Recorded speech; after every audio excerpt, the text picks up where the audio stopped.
ఉన్న సమాజంలో ఈ పోటీతత్వంలో ఏదైనా సాధించాలంటే ఖచ్చితంగా కష్టపడాలి, ఇష్టంగా కష్టపడాలి.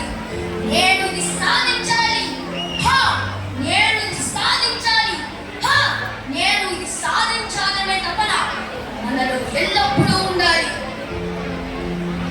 ఏ పని చేస్తుంటే మనకు ఆనందం కలుగుతుందో, ఏ పని చేస్తుంటే మనం చదివే మర్చిపోతామో, ఆ పని ఉంటే మనకు అంతగా ఇష్టం ఉండాలి.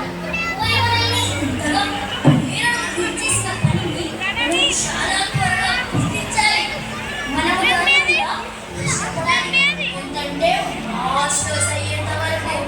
కానీ ఒక్క విషయం మనం మర్చిపోకూడదు, మనం చేసే పని మంచి పని అయి ఉండాలి, 10 మందికి ఉపయోగపడేలా ఉండాలి.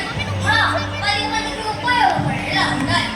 మనం చేసే పని ఈ ప్రపంచానికి ఎలా ఉపయోగపడుతుంది? ప్రస్తుతం ఉన్న పరిస్థితులలో ఈ పని ఈ ప్రపంచానికి ఎలా ఉపయోగపడుతుందో మనం తెలుసుకోవాలి. ఇలా ఆలోచిస్తేనే ఆ పనిలో మనం ముందుకు నడుచుకుంటాము. ఇంకా మనల్ని మనం ఎప్పుడూ అప్డేట్ చేసుకుంటూ ఉండాలి. మిత్రమా, ఒక్క విషయం, అప్డేట్ కాని వాళ్ళని ఈ ప్రపంచం పెద్దగా గుర్తించదు.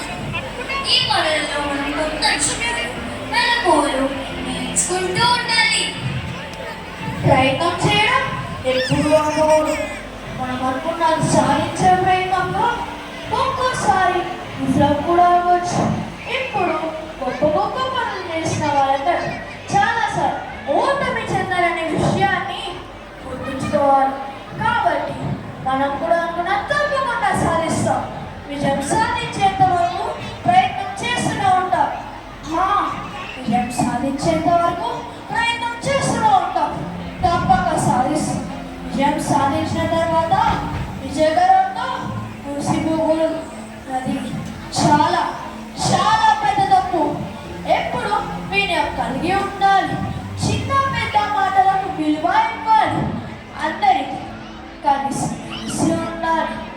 చివరిగా ఒక చిన్న విషయం, ఓడిపోయానని వెనకడుగు వేయకు, గెలిచానని గర్వపడకు. మిత్రమా, నీకే చెబుతున్నది, కష్టపడి పని చేస్తే ఎప్పటికైనా విజయం మనదే. ఏమంటావు? ఏమంటావు?